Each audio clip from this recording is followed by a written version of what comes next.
determination of an unknown low resistance using potentiometer. This is a bench type potentiometer that we use for this experiment in the lab. There is a bench and a long wire of uniform cross-sectional area attached to it. There are other types of potentiometers, smaller potentiometers that we use for some other experiments. For the potentiometer in the figure, the length of the wire is about 10 meter. You can see that this is a meter scale. There are 10 such wires. So the total length of the wire is 10 meter. If you connect this particular potentiometer at these 2 points, so basically you are using 10 meter of this resistance. So what are the properties of this potentiometer wire? This potentiometer wire should have high resistivity and a low temperature coefficient. We know that the resistance of any wire is proportional to its length and it is inversely proportional to its cross-sectional area, and that proportionality constant is called resistivity. It depends on the material of the wire. For uniform cross-sectional area, if the resistivity is higher, same length of two wires having two different resistivities will have different resistances. The one having higher resistivity will have higher resistance for same length. So it is a wire of high resistivity. And the temperature coefficient is low. That means the change of temperature has little impact on the physical property that we are talking about. In this case, for instance, we are talking about, say, resistance. So if the change in resistance be dr, say there is a change in temperature T by an amount dt. In fast approximation, we can say that the change in the particular property, in this case the resistance, is proportional to this, should be proportional to the change in temperature. If the original resistance be R, so dr over R is proportional to dt, and the proportionality constant is called temperature coefficient. So if the temperature coefficient is low, for same amount of temperature change, the change in the particular property, in this case resistance, should be low. So the change of temperature will have little impact on the resistance. For our purposes, we are not going to control the surrounding temperature. And even when the thing is in operation, when the current flows through the wire, there is joule heating. The joule heating may change the resistance if the temperature coefficient is higher. If the temperature coefficient is sufficiently small, the change is negligible.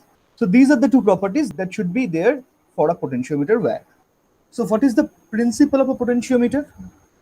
The principle of a potentiometer is straightforward. It follows from this, what we have discussed so far, that when a constant current flows through a wire of uniform cross-sectional area, potential difference between its 2 points is directly proportional to the length of the wire between the 2 points.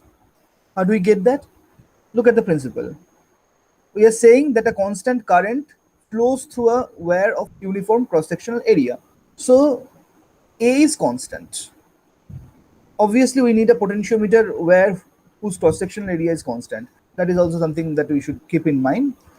Obviously, it is manufactured in factories and they should take proper measures to keep the cross-sectional area same everywhere. So if A is constant, then R is dependent on only L. R is proportional to L. Rho is also a constant. Now, what is the potential difference? What is the potential drop across a particular length? It should be I into resistance of that particular length. The resistance of the particular length is rho L by A. So I into R should be rho L by A into I. Now if you look at the principle, this I is constant, rho is constant, and it is of uniform cross-sectional area. So A is also constant. So the potential drop V, that should be proportional to L. That is the principle of potentiometer. How do we use it for the determination of an unknown low resistance? So let us look at the circuit diagram. The circuit diagram is something like this. If you look at this potentiometer, there is a black thing over here. It is a jockey. If there is a connection to the jockey and we press the jockey at a particular point, that part of the wire is operational. Current flows through that part of the wire. If you look at the potentiometer, this thing, Say AB is the full length of the wire, and jockey is connected to a galvanometer. Jockey moves on that wire. We have discussed Carey-Foster's bridge. You know how a jockey operates. So when jockey is connected at this particular point, so this amount of length is in operation. So if we compare this particular box with this diagram, then this is the full length of the wire, 10 meter. This is the part which is operational when the jockey is pressed. And the jockey is connected to a galvanometer. And if we look at this part of the circuit, from one side of the potentiometer, a key is connected. The key is connected to a battery. The battery is connected to a rheostat. You know what is a rheostat?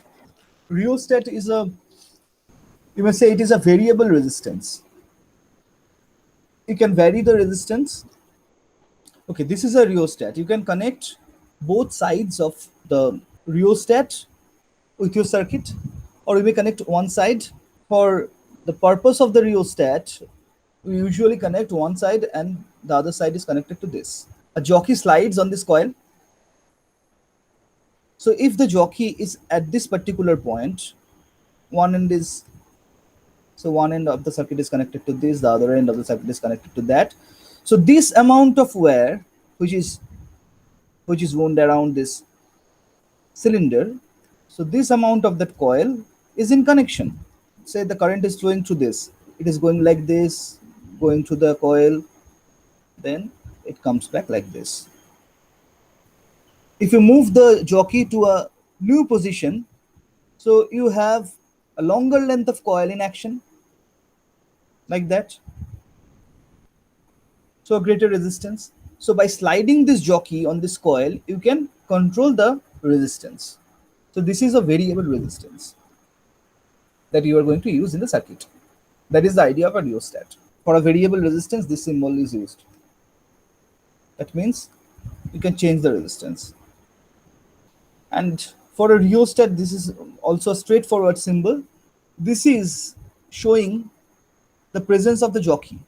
So this is the whole resistance, the two connections of the rheostat. The other end is not connected because this end, the B end, is connected to the jockey.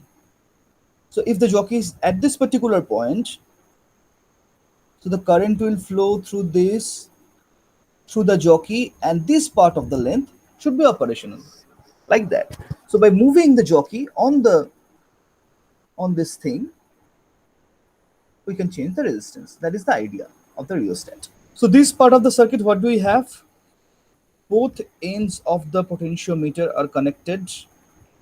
One end is connected to a key, from the key to a battery, the positive side of the battery, from the negative side of the battery to a rheostat, from the jockey of the rheostat to the other end of the potentiometer.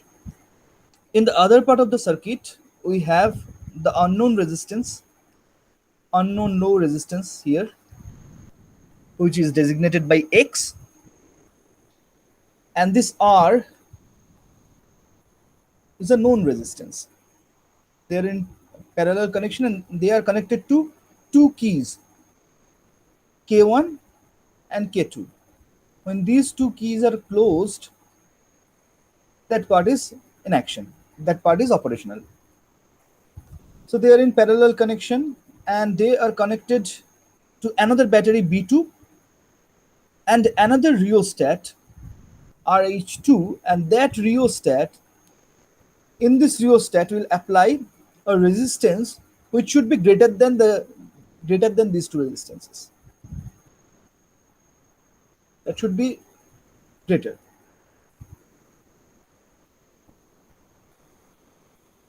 And from this point, we have connected the other end of the galvanometer. So what is the use of this connection? We want to find a particular condition which is called a null point, when there is no deflection in the galvanometer. That means no current is flowing to the galvanometer. when there is no potential difference between two particular points, no current flows.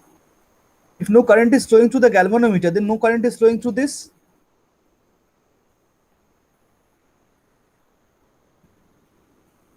So the potential difference across this part of the wire should be the potential difference across whatever be the potential difference across this part, because they are same points.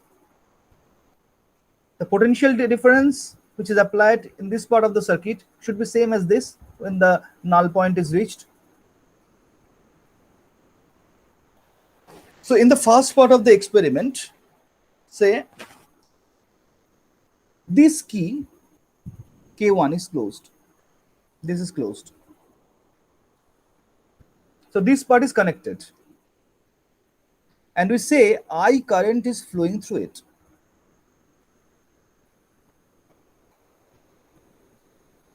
And we'll find the null point. That the null point, the length of the wire be L1.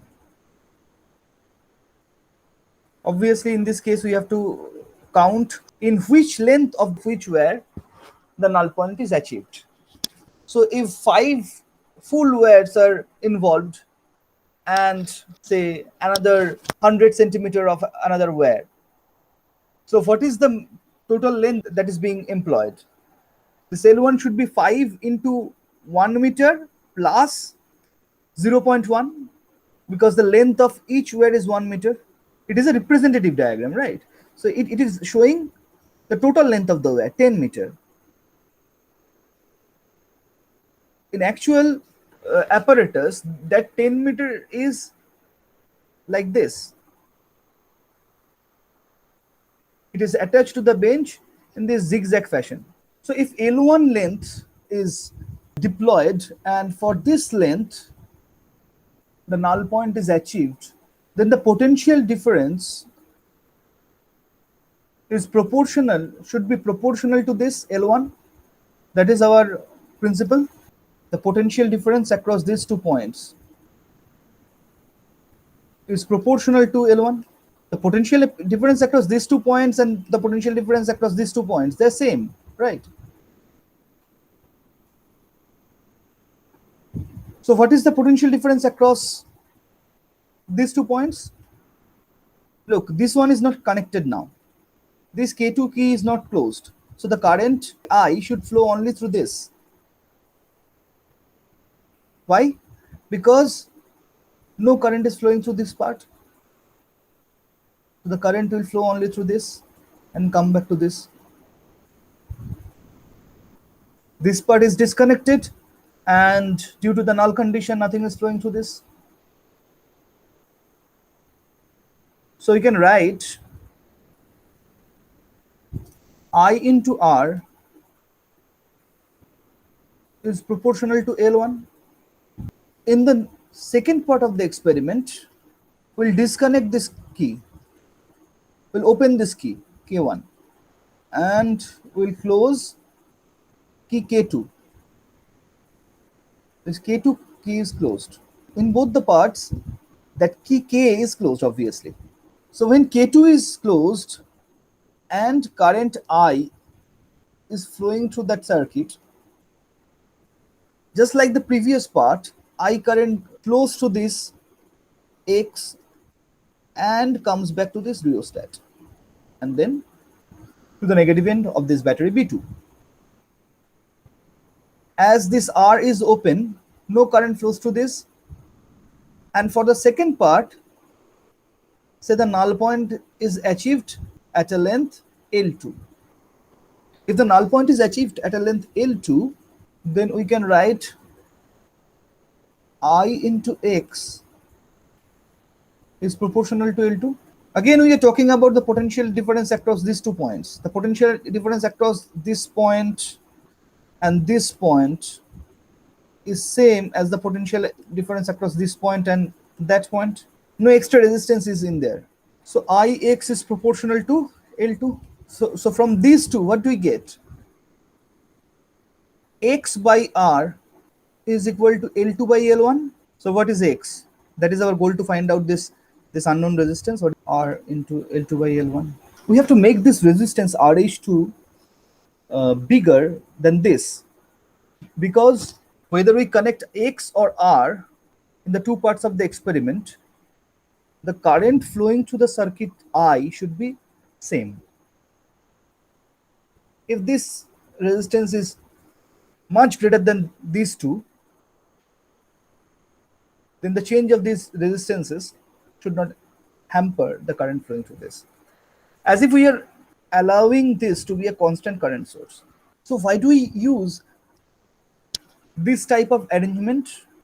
The potentiometer is also used to find out the internal resistance of any battery or any cell, because whenever we are using a potentiometer, no current flows to the galvanometer. The galvanometer is connected, but no current is allowed through it. So no extra potential drop due to the connection of the galvanometer. At the connection points, or due to loading effect, these things interfere with the experiment. So when we are trying to measure a small resistance, a small change in measurement will go a long way. So we need to minimize the error. The resistance in this part has no effect on the experiment. Obviously, you have to take several measurements, and changing the position of this rheostat, you can change the current I, and for different I, different currents, you should take readings. From that, you should be able to find out X, and then from that, you should be able to find out the average X or mean X. For each current I, in the first part, in one of the parts, you just connect one branch of the parallel connection using a key, and find out the length for the corresponding null point. Then you disconnect that part and connect the other part, the other branch, and find out the null point and corresponding length. From those two, you should be able to find out X, the resistance of the unknown resistor. If we talk about the errors in this experiment, what are the errors? This R is provided, this is a known resistance, so no error is introduced here. So the error delta X is due to the measurements of these two, L2 and L1. How are we measuring L2 and L1? Using this scale. So the error delta X is due to this delta L1 over L1 plus delta L2 over L2. Oh, sorry, delta X over X is this. Both sides should be of same dimension. Delta X over X is this. We need to find out the maximum possible error, right? So what is the maximum possible error that we can make in the measurements of L1 and L2? That is delta L1 and delta L2. So in the meter scale, what is the minimum length that we can measure? That is 1 millimeter. So delta L1, the particular apparatus we are talking about, delta L1 is equal to delta L2, and that is 0.1 centimeter. And L1 and L2, you can find out L1 and L2 from your measurement. So the longer L1 and L2 is, the less error you are going to introduce in your experiment. So you have to design the experiment in such a way that L1 and L2 are long enough, that most of the length of the potentiometer wear is used. You have to adjust the rheostats and these things in such a way. So if L2 and L1 are longer, so the percentage error is smaller. So delta X pi X into 100% should be your maximum percentage error. Maximum percentage error should be delta X by X max into 100%.